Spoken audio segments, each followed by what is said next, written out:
que eu acho curiosa.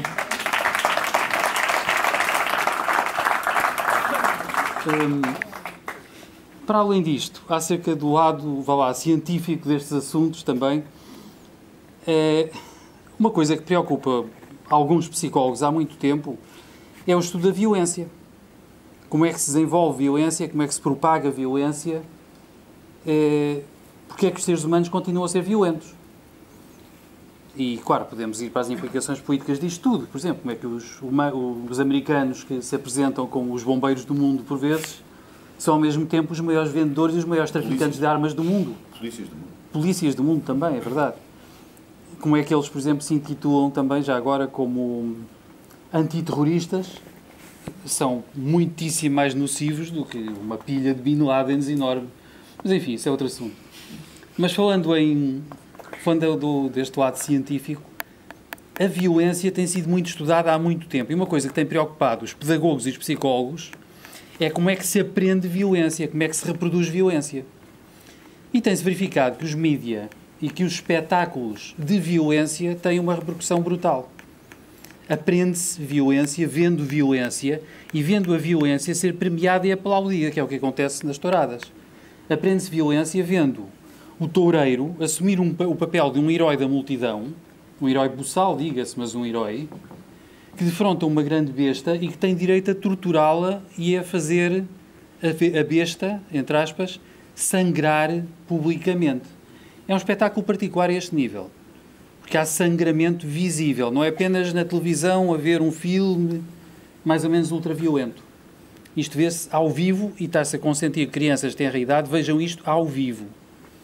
E ao vivo a criança é convidada a ver, aplaudir o toureiro que se exibe de maneira buçal e torturando um animal. Isto é um espetáculo de ultraviolência, em que o herói é recompensado.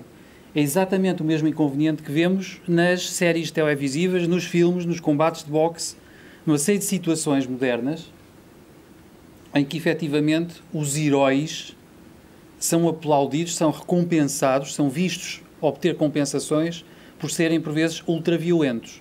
Mas como têm uma farda de polícia, podem bater no gatuno à vontade, torturá-lo, chateá-lo, etc.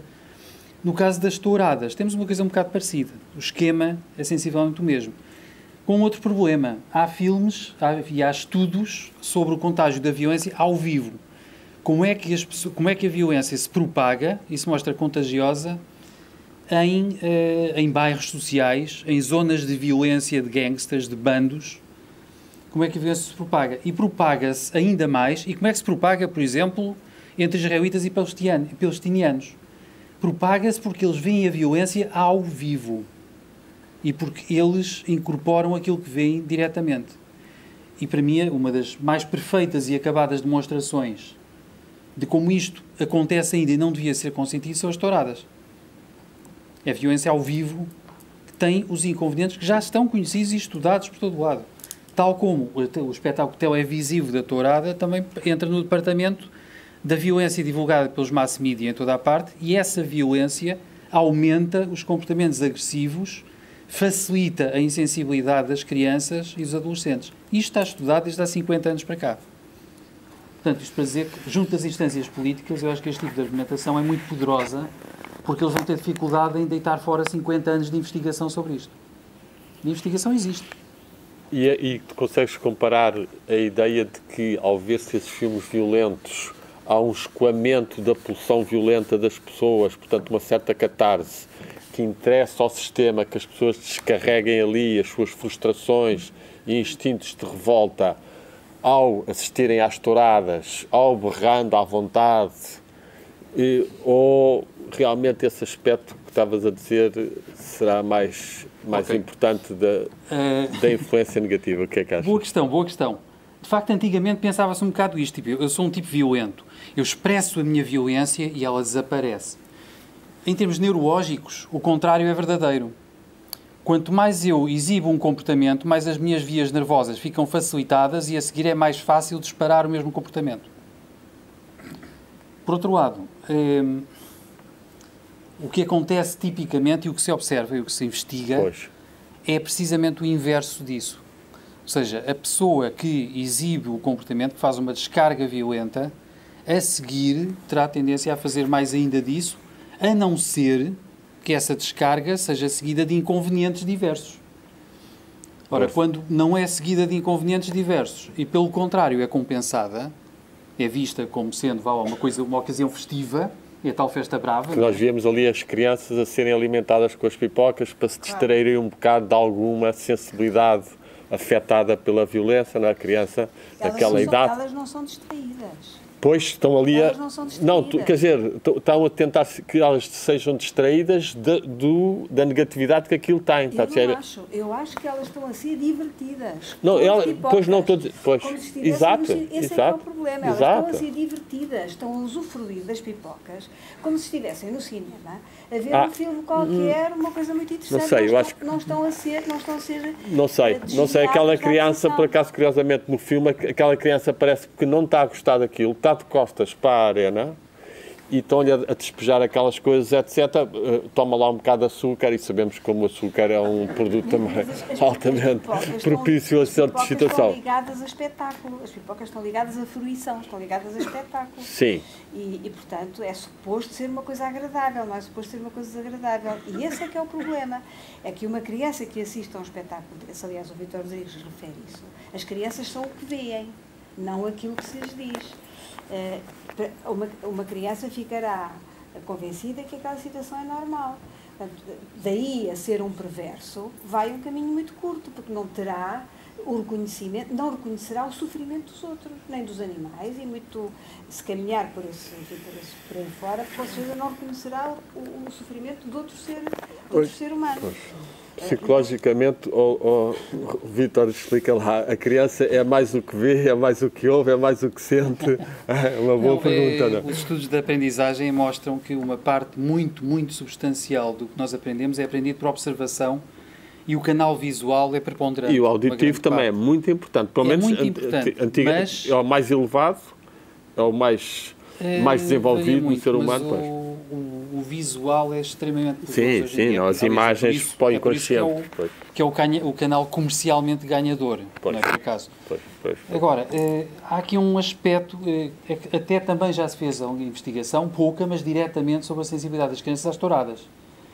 E as crianças, em geral, quando se convidam um grupo de crianças a ver touradas, as que já viram e foram compensadas e às quais ensinaram que aquilo era uma festa, normalmente já não reagem assim tão mal, mas há uma tendência para uma parte muito grande das crianças que não viram antes reagirem com choque. Não gostam, não querem aquilo, não acham piada nenhuma, etc.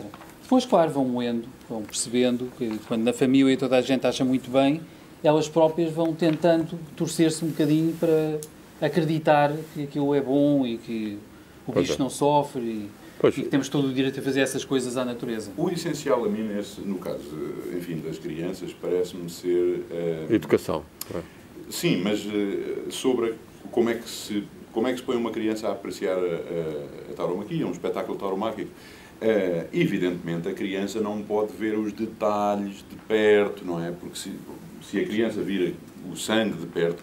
Eu já ouvi pessoas a dizerem a crianças que aquilo é tinta e ketchup e não sei o quê, porque não se pode contar a história toda a uma criança. E eu lembro-me disso até por experiência própria, não é? Vendo na televisão, e a preto e branco, no tempo em que eu era criança, só via televisão a preto e branco, e então tudo aquilo tinha menos impacto, assim, sensorial. Eu estava, no entanto, com algumas dificuldades aqui nesta conversa, estava-me a sentir um pouco, digamos, em dificuldades, como filiado numa federação de artes marciais e 3 vezes por semana pratico atos de violência ritualizado. Não sei se serão atos de violência, não é boxe, para não. Mas, por acaso, como falou no pugilato há pouco, sim. E assim, quero dizer, convinha esclarecer talvez o seguinte... Os comportamentos agressivos fazem parte do nosso repertório comportamental e não vão desaparecer, portanto não vão desaparecer. E nós não podemos esperar que a sociedade toda se transforme em monges pacíficos e meditadores e tal, embora o possam ser, não é? A questão do pugilato, que eu muitas vezes uso em justamente debates sobre a tauromaquia, Quer dizer, o pugilato tem uma diferença ontológica, epistemológica e essencial em comparação com a tauromaquia. É que ambos os intervenientes se inscreveram para lá estarem. Tá? Mas isso é o ingrediente essencial. Mas por que razões e com consequências? Às vezes também ando todo de preto porque levo pancada dos meus companheiros lá nos meus treinos, não é? Mas eu estou todo contente porque eu quero lá estar, quero ir e vou e inscrevo-me e pago e tudo, não é? Portanto... Mas eu acho que não se deve comparar muito bem o pugilato com as artes marciais. As artes marciais são artes com uma sacralidade e com outra diferença. Era o que eu ia dizer. Precisamente as pessoas que, enfim, praticam desportos radicais, que procuram as descargas de adrenalina, ok?